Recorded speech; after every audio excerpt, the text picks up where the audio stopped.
Hey there YouTube, I'm Yukitsu, this is the Yukitsu Times, welcome to my channel, welcome back to Strategy Saturday with Total War Shogun 2 as we continue our conquest of Japan as the Takeda, and we're kicking it pretty well, but there is a pretty damn massive army of those, whatever those guys are called. Looks like they've just been diverted north, which is good for us. We're gonna rush our armies back over there yet again because we were fended off a little bit and intimidated a little bit by their gigantic bullshit army that was there.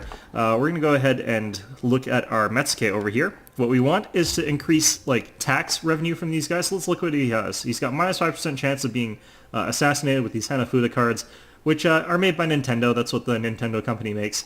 They've been around for like hundreds of years. And we got a disgraced Yakuza. We're going to go with the disgraced Yakuza.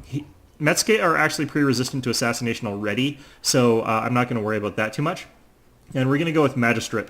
And Magistrate increases his ability to overlook the town. So if we go over to this town now, we can look at what our Metsuke is doing for our tax rate. We can see tax rate over here, 39% now. If we look at what's causing that, character effects, 22% of that tax rate comes from that one character. So he's increasing the profits from this town quite a bit.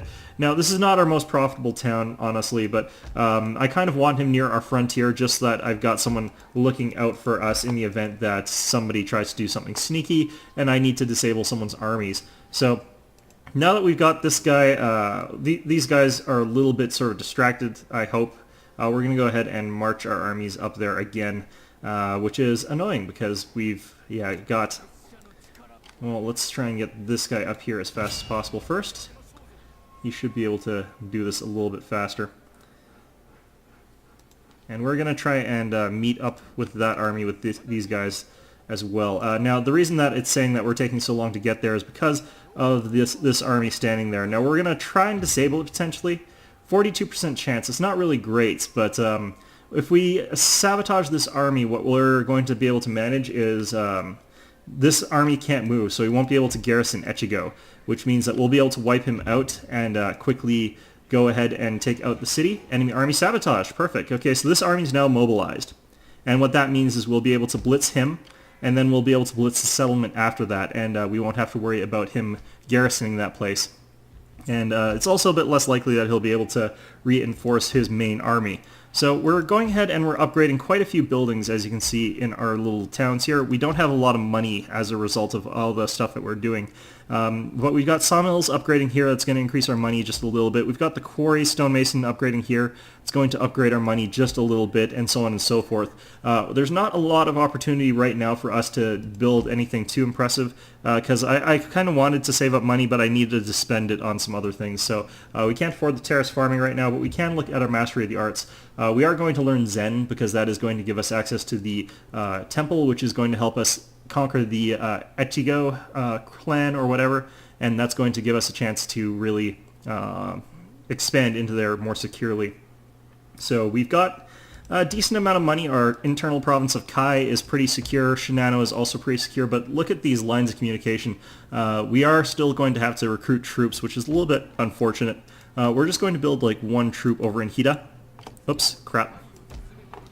And that should be perfectly fine. That should be enough for us to deal with everything that's going on around here for now. We're going to want to get these armies bigger, though, pretty quickly. Now, I am racing Imagawa over to Echigo. I don't want them to take that before I can take it. But, yeah, we're not really in a great position. We're not in a terrible position. We're just in a sort of mediocre one. So we're just going to have to be very careful about how we progress with things. Our ministers, I'm happy with that setup right now, actually. The thing is, I forgot to reassign this guy because of the way the save thing works in this game. Okay, so we're going to make this guy Commissioner for Warfare. And that's going to do very little, but that's fine. Okay, so let's go ahead and hit end turn and see what happens. Hopefully we'll have enough money soon to start upgrading some of our farms at the very least. I think we can upgrade the one in our quarry town. Like, we don't have any great places to build farms, but it's still best to build them early, build them often, because they do help out quite a bit in the long run. Let's see, the Imagawa, I think, are fighting a war on their western front, which is going to stop them from really doing anything too crazy near me. Other Metsuke has increased in rank. That is very good. So let's go ahead and hire a retainer. Disgraced Yakuza again in a shogi set. This lets him +1 cunning when overseeing armies. Overseeing armies is not that useful. I'm going to get another disgraced whatever and magistrate again, and it's a very boring setup, but that's what's been available to us. So again, huge boost to our tax income in that region. And let's see here. Okay, so this army is a little bit disabled, so they're not going to be able to really do a whole lot to stop us here. We're going to go ahead and we're going to move this army right up into reinforcing range here. And then we're going to have Takeda Nobushige go and attack these guys to get them out of our way. And I don't think they can retreat. Yeah, that's what I thought. So they've got their backup garrison in that fortress there. That's going to be good. Luring them out means that they're not going to be able to sort of sit on their asses and camp their village. Let's just check what we've got here. We've got 3 archers to their 2, and we've got only 3 spearmen. They've got, I think, a little bit... No, they've also got 3 spearmen, and one of ours is samurai. So our guys actually are at a quite good advantage over these guys.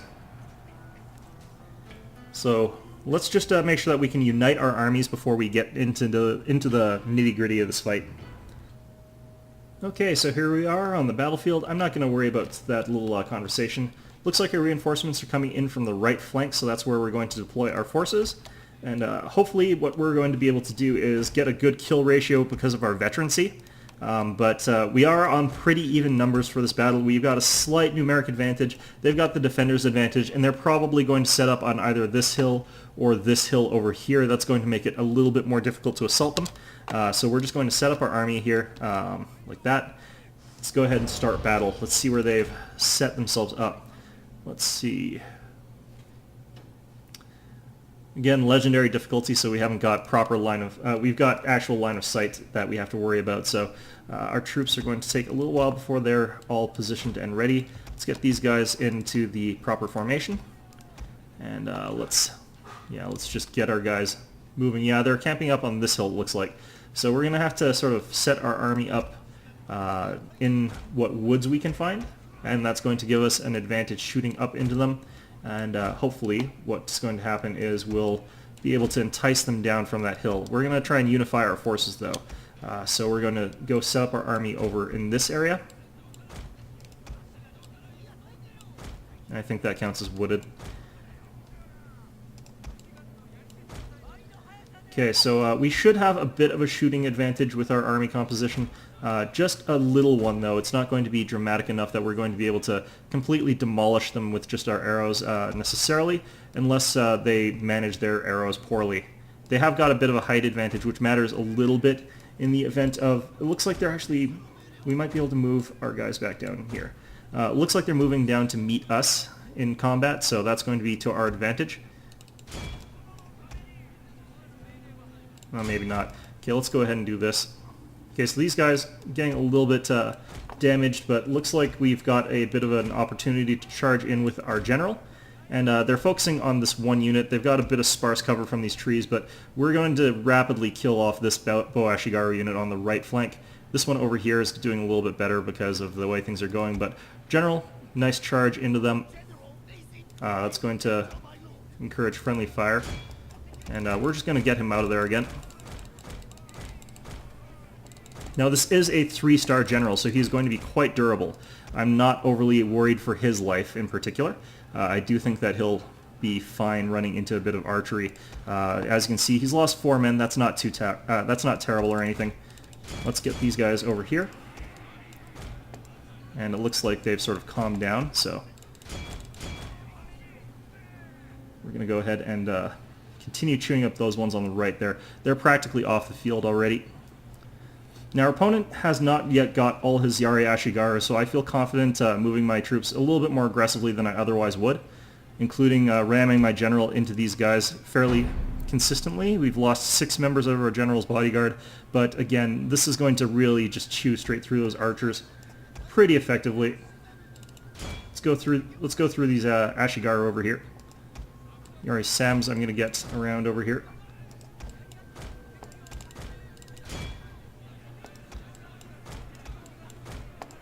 Let's get our spears over here.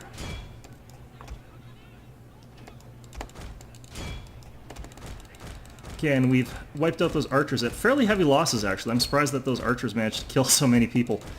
Ah, dear. Okay, let's get our general back here, though. Okay, so let's get all our archers over here.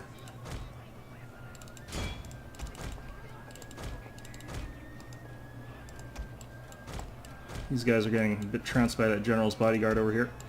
But their general about to go down.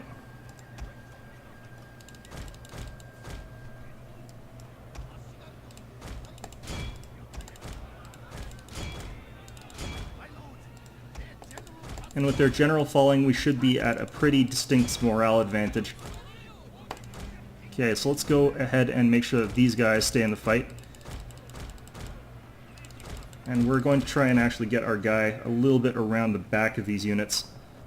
Rally up. And with the rear bonus that we're going to get, we're going to probably start chain routing these guys, even though they haven't taken very many losses. We're going to have to charge these guys probably. Let's get those Yari Ashigaru.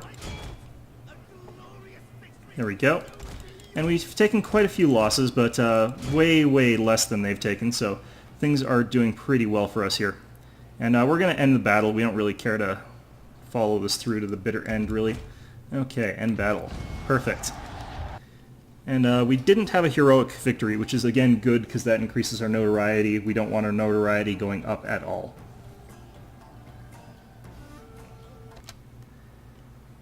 Okay, so here we are, decisive victory yet again. We've completely wiped out that army. There's a tiny bit left in that garrison over there. The important thing is we've killed all of the archers, so that means that we're going to be able to take this city relatively easy. Actually, they have no garrison whatsoever, but we're just going to move up our guys so that we've got a little bit more experience for more of our troops. This isn't strictly speaking necessary. In fact, let's combine them. That'll make it so that we can move into the city pretty reliably.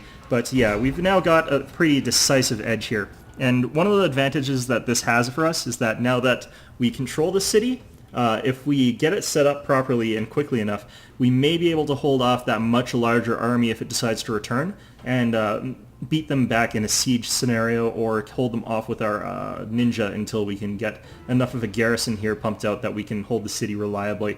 If it looks like they're too close by and I won't be able to do that though, what I can do is I can abandon the city. That might be necessary. I'd really rather not have to, but I've done it before and it helps out sometimes. The problem again with that is if you take a city that you can't hold, your notoriety goes up regardless, so do try and keep that in mind with what you're doing. Okay, here we are, we're back. We've managed to acquire our decisive victory. We're going to go ahead and peacefully occupy this territory. Our imperial recognition is now noted, so we're in a bit more of a position where we have to be careful about our stuff. Looks like this army is severely depleted. They must have gotten into a fight that didn't go their way over in Fukushima, which is good for us. That's advantageous.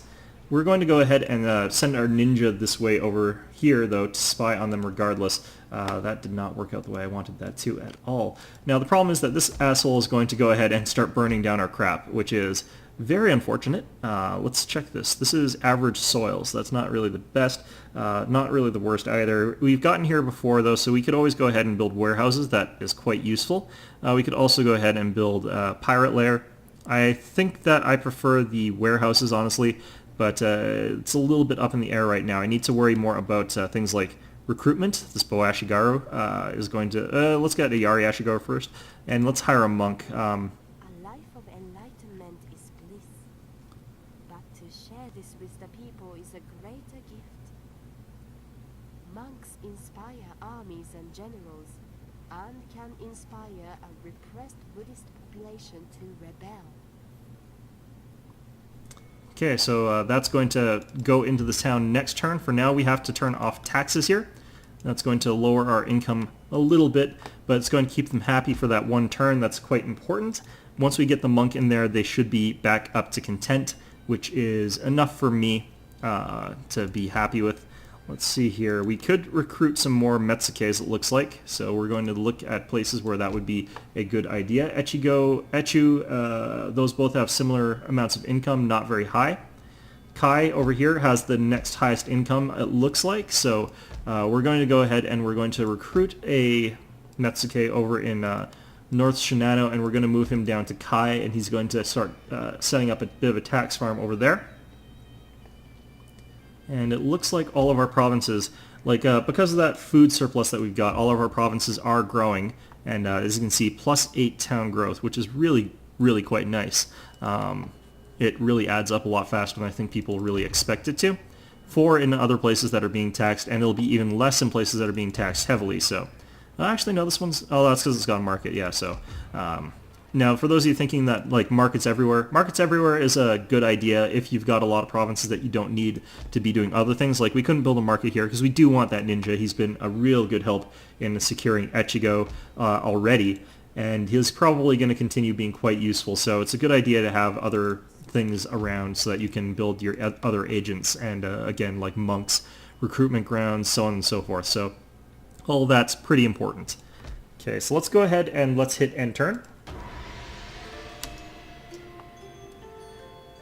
And again, the problem is we're expanding north. I kind of want to be expanding west, but it's not really in the cards right now. And I do still want to make sure that the Hojo are kept in check, it looks like, but up to the north looks like things are happening. Yeah, it looks like these guys are going to start sacking all of our stuff and just being an utter nuisance. We're going to have to get rid of them, but it's going to be a little bit difficult. Ooh, Kozuke have made themselves really vulnerable. I hope that they know what they're doing. They are a trusted trade partner, so I do hope that they don't die. Now, the thing about raids like this is that they don't actually cost much to repair, which is good, because if they did cost a lot to repair, this game would be a lot more dickish. Let's go ahead and put our monk in... actually, let's check radius here.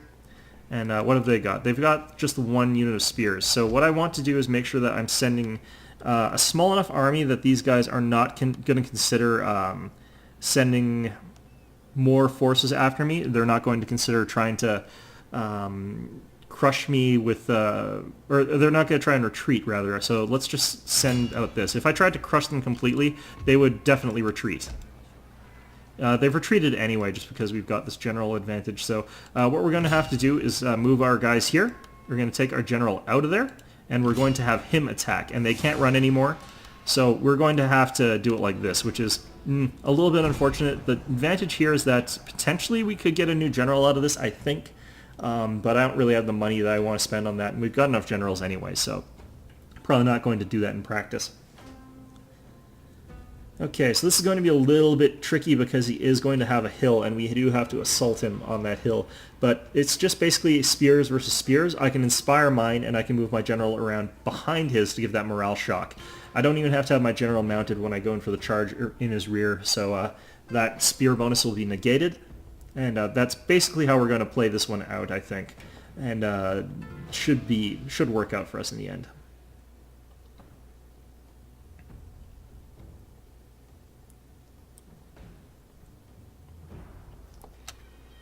Okay, so here we are. I'm going to turn this off rain because I want my troops to be well rested when they get up there. We're just going to have our general not do his little speech there. We'll move him here for now, and we'll keep him on his horse. And the way that we're going to play this out is that we're going to have our general hop off his horse after he's ridden around in the back. And what they're probably going to do is they're probably going to preferentially attack my general and leave my spear infantry alone. And what that lets me do is sort of try and pin him down with my infantry and then swoop around from behind with my general. And that's what the strategy is going to be. The reason that they're probably going to go for my general is that they have a bit hard-coded in that they'd rather fight cavalry if they have the option. So that's probably going to be what they're going to do. And we're going to go ahead and just speed this up a little bit. Okay, I have no idea where they are.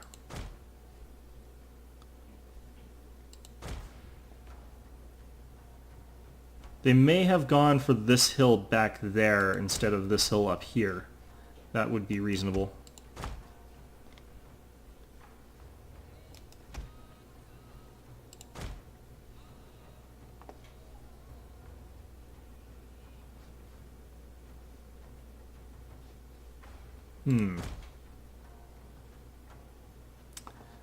Now, the timer's gone for this mission, which is because they've retreated once, so they're not allowed to get a timeout victory at this point in time. So that is to my advantage, because it looks like they're being evasive little assholes.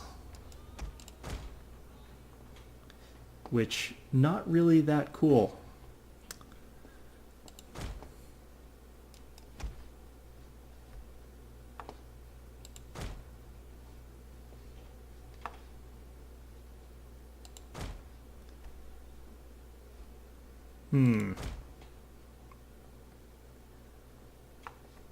Maybe they've set up over in this corner here?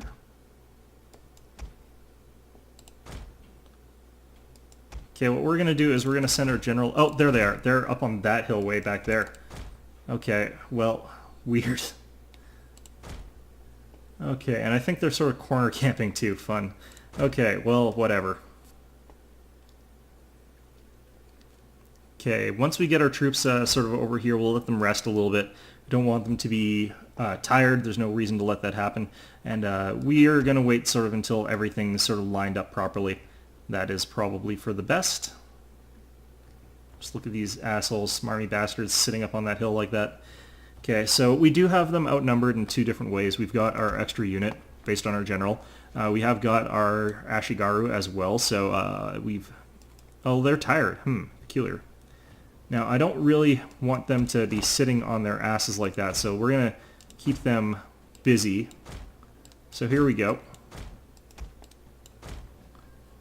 Yeah, as you can see, we got a bit closer, and that's prompted them to sort of... Oops. Prompted them to sort of move to the attack. So we're going to go ahead, put our guys in spear wall formation. We're going to get our general behind our spear wall so that our guys... Okay, so they've decided to run away again. They're probably going to try and go up that hill. Let's get our general over here. That might entice them to turn around. The reason they're doing this is because my guys are in spear wall, and they don't like attacking towards a spear wall, so we're going to go ahead and turn off our spear wall, see if that gets them to turn around and fight. Looks like it won't. So what we're going to do is run our general way back here. We've got our spears charging in already. And we're going to get our general to dismount.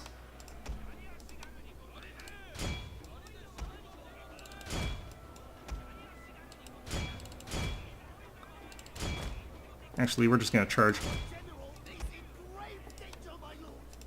And we're going to have him inspire himself. It looks like they're running away in a weird way, so this was sort of the necessary way to compensate for that. And they're going to basically shatter right away, so good blocking with our generals let us get into the situation. Good charge front and rear. They're going to go down really quickly. We've lost 4 members of our general's bodyguard. That should be safe. Yeah, we're safe. Total of 6 men lost, I think, from the general's unit and 14 from the spears. But, like, look at how many Yari Ashigaru we get to kill. Good times. Okay, we're going to hit end battle. That's fine. And that worked out pretty well. Not quite the way I wanted it to, honestly, because we've got our... we had to move our guys a little bit further than I would like, and our city's ungarrisoned, or under garrisoned, so they're going to be unhappy again unless we keep the taxes off.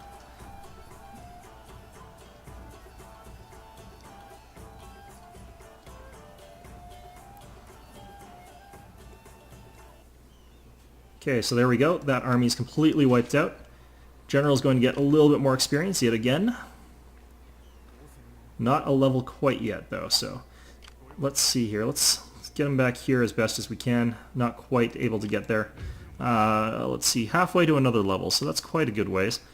These guys, like, look, they're just one off. Like, if... damn it. Okay, so anyway, we're going to go ahead and get a Yari Ashigaru, and that'll... Actually, no, we got... yeah, a Yari Ashigaru would probably be a better idea right now. So that will get us into a situation where this area is pretty secure now. If I look down here, I can see that there's nothing here, actually. Our ninja has found pretty much nothing. Interesting. So these might get taken out by the Imagawa, so I don't really have the capacity right now to chase them unless I keep Echigo off taxes. I'm gonna do that. I'm gonna bring up this group here, and we're going to actually have them move to attack these guys, and we're going to have Echigo tax-free for a little bit longer than we normally would. So that is an opportunity for us to expand our territory just a little bit further and a little bit faster than we otherwise would be able to, which is good for us, and it's good for our little setup here. Let's see here. We could upgrade our stoneworks even further.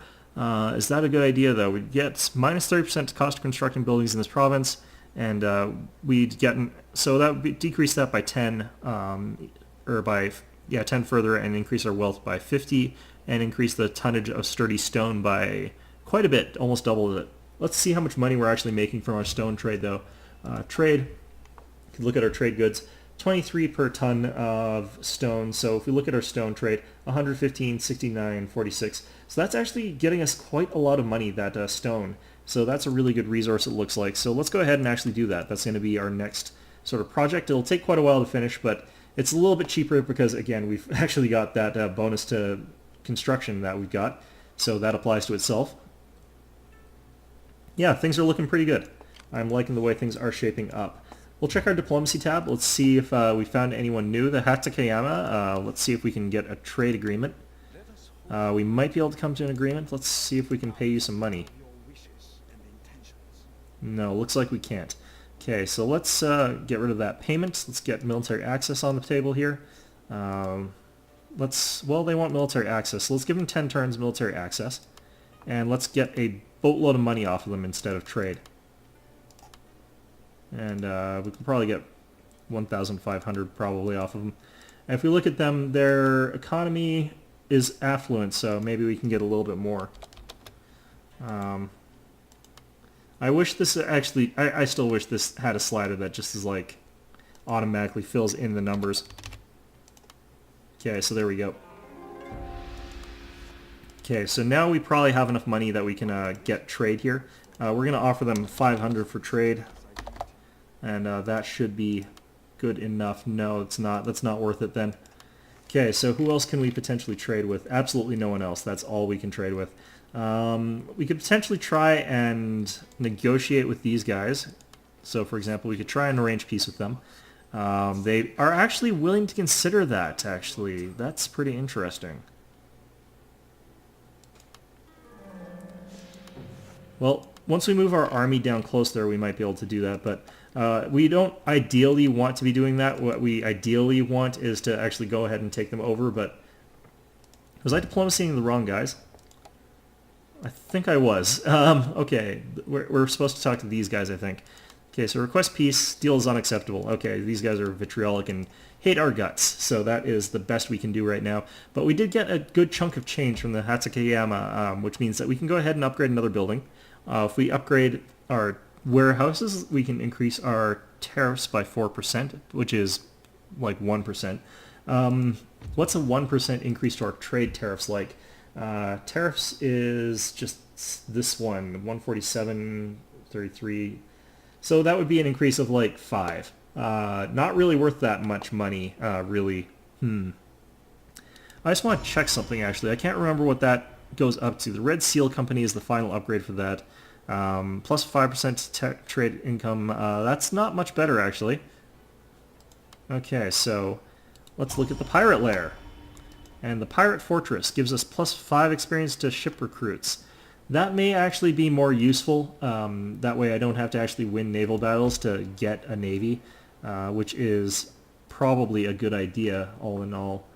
We'll consider that, but for now, what we should probably actually do is just focus on our armies, since we're stretching ourselves a little bit too thin yet again.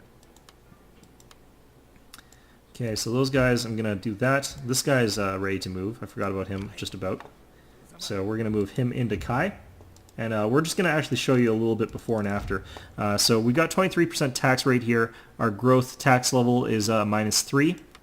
So and one more thing, our profits 387, and that's going to go down here. Keep in mind this is only a level 1.